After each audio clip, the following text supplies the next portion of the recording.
Bahwa dalam membuktikan unsur ini, penuntut umum akan kembali mengaitkan peran saksi Ferdi Sambo, saksi Putri Chandrawati, saksi Richard Eliezer Pudiang Lumiu, dan saksi Ricky Rizal Wibowo yang semuanya dituntut dalam perkara terpisah dengan peran dari terdakwa Kuat Ma'ruf sebagaimana telah diuraikan sebelumnya. Bahwa berdasarkan fakta-fakta hukum yang terungkap dalam persidangan, yaitu perkataan terdakwa kepada saksi Putri Chandrawati saat di Magelang terkait ibu harus lapor bapak agar tidak ada duri dalam rumah tangga, saksi Dirianto alias Kodir yang melaporkan kepada terdakwa Kuat Ma'ruf terkait rumah Duren 3 sudah dibersihkan, terdakwa Kuat Ma'ruf membawa pisau berwarna hitam dari Magelang menuju Jakarta, hasil rekaman CCTV yang memperlihatkan terdakwa diajak saksi Putri Chandrawati naik melalui lift ke lantai 3 rumah saguling berdua saja, perkataan saksi Ferdi Sambo kepada saksi Richard Eliezer Pudiang Lumiu terkait dia sudah mengkonfirmasi peristiwa di Magelang tersebut kepada saksi Ricky Rizal Wibowo dan terdakwa Kuat Ma'ruf, dan hasil interview kepada terdakwa Kuat Ma'ruf yang dilakukan oleh saksi Rifaizal Samuel serta saksi Beni Ali yang didengar oleh saksi Kombes Susanto dan saksi Sulap Abu, yang mana saat itu terdakwa menjelaskan bahwa pada saat peristiwa penembakan terdakwa berada di lantai 2, kemudian tiarap, telah menggambarkan dengan jelas bahwa terdapat kerjasama yang disadari dan erat antara para turut pelaku yang merupakan suatu kehendak bersama di antara mereka.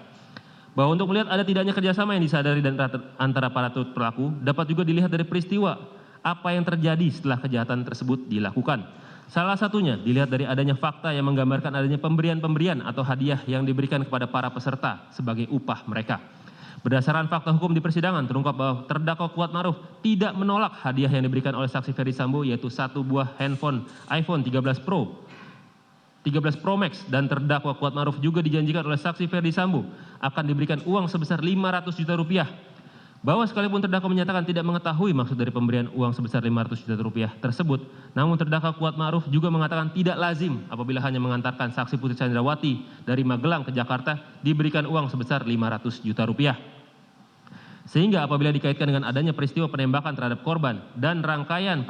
peran dari terdakwa Kuat Ma'ruf ditambah dengan fakta bahwa terdakwa adalah orang yang sangat loyal, tingkat kepatuhannya sangat tinggi dan tidak mau mengkhianati keluarga saksi Ferdi Sambo, maka dapat dipastikan bahwa uang sebesar 500 juta rupiah tersebut merupakan upah bagi terdakwa dalam pemenuhan rencana pembunuhan terhadap korban yang telah dirancang oleh saksi Ferdi Sambo.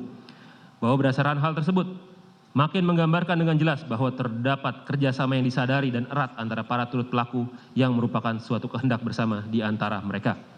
Bahwa berdasarkan fakta-fakta hukum yang terungkap dalam persidangan, terlihat dengan jelas perbuatan atau tindakan terdakwa Kuat Ma'ruf, yaitu ikut bersama-sama mengantarkan saksi Putri Chandrawati sekaligus mengemudikan mobil Lexus nomor Pol B1 Mah, padahal terdakwa bertugas di Magelang, membawa pisau dapur berwarna hitam dari Magelang menuju Jakarta sebagai bentuk pengamanan apabila korban melawan, ikut mengantar saksi Putri Chandrawati ke rumah Duren 3, padahal terdakwa tidak ikut melaksanakan PCR, masuk ke dalam rumah Duren 3, kemudian langsung menutup pintu rumah bagian depan untuk meredam suara serta menutup akses jalan keluar korban, lalu menutup pintu balkon padahal hari masih terang, dengan sigap memanggil korban yang saat itu berada di taman samping rumah Duren 3, masuk ke dalam rumah Duren 3, kemudian ikut masuk juga ke dalam rumah padahal tidak dipanggil masuk, dan berdiri di belakang saksi Ferdi Sambo untuk menutup ruang gerak korban agar tidak melarikan diri. Merupakan suatu pelaksanaan bersama secara fisik yang mengakibatkan tindak pidana tersebut menjadi terlaksana atau tindak pidana itu menjadi sempurna. Hal ini sejalan dengan jurisprudensi yang berpendapat bahwa apabila kedua peserta itu secara langsung telah bekerja sama untuk melaksanakan rencana mereka dan kerjasama itu sedemikian lengkap dan sempurnanya sehingga tidak penting siapa di antara mereka yang kemudian telah menyelesaikan kejahatan tersebut.